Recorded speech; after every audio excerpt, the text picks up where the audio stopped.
Bonjour à tous, je vous invite aujourd'hui à découvrir une dernière petite chronique estivale sur le thème le salaud, la salaude. Alors, c'est quoi un salaud? Eh bien, vous en conviendrez, c'est d'abord un qualificatif vulgaire et injurieux qui désigne une personne sale et moralement méprisable, une personne qui par absence de grandeur va donner la nausée à nos valeurs.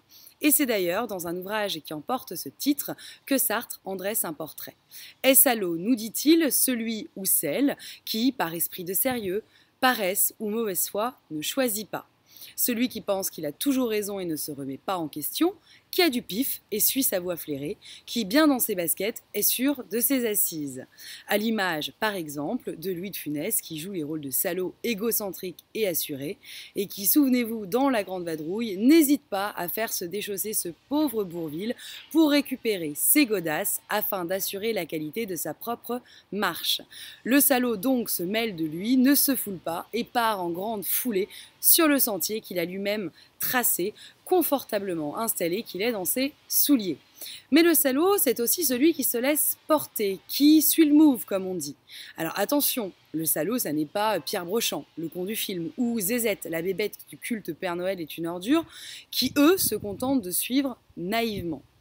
Le salaud, lui, c'est plutôt celui qui dit « c'est pas mes affaires », s'occupe de ses oignons, circule quand on lui dit qu'il n'y a rien à voir et lâche la grappe à qui lui demande. Le salaud s'en fout de tout, s'en fout de nous, exerce une forme de liberté d'indifférence vis-à-vis des autres. Ce salaud, c'est vous, c'est moi, quand on feint d'ignorer notre liberté, quand on se la joue déterminé en disant « c'est pas moi, c'est mon caractère, j'y peux rien, je suis comme ça. Si ça te plaît pas, passe ton chemin ». Ce salaud, c'est finalement Dr House, ce cynique Diogène des temps modernes qui, saoulé de tout, finit affalé à côté de son tonneau, ou plutôt s'appuyant sur sa canne, prêt à canner, seul, fier et digne, fataliste, fatalement.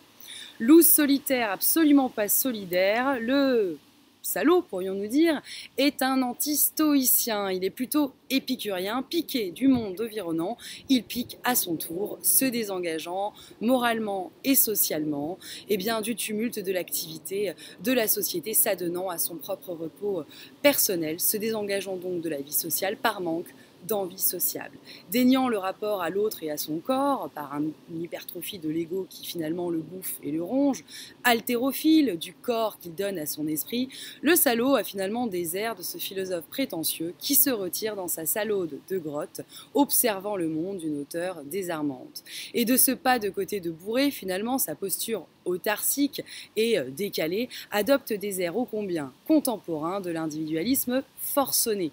Mais s'il se retire de la masse pour recréer finalement une petite société à son usage, pour reprendre les mots de Tocqueville, eh bien le salaud se trompe et fait un mauvais choix stratégique. Il menace l'esprit démocratique et critique. Aussi, le salaud est-il anti-philosophique.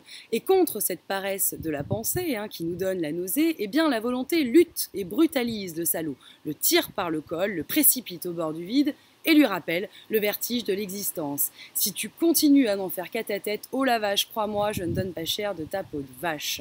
Alors effectivement, si on est tous parfois des salauds, que ce soit au boulot ou au niveau perso, eh bien la bonne nouvelle, c'est que notre volonté lutte contre cela et nous donne le pouvoir finalement de devenir les salauds de notre propre saloperie. Alors, salopez-vous quand vous jouez au salaud, car si vous n'êtes pas responsable de la tête que vous avez, vous l'êtes de celle que vous faites et ferez. Je vous souhaite une bonne semaine, exercez-vous à penser.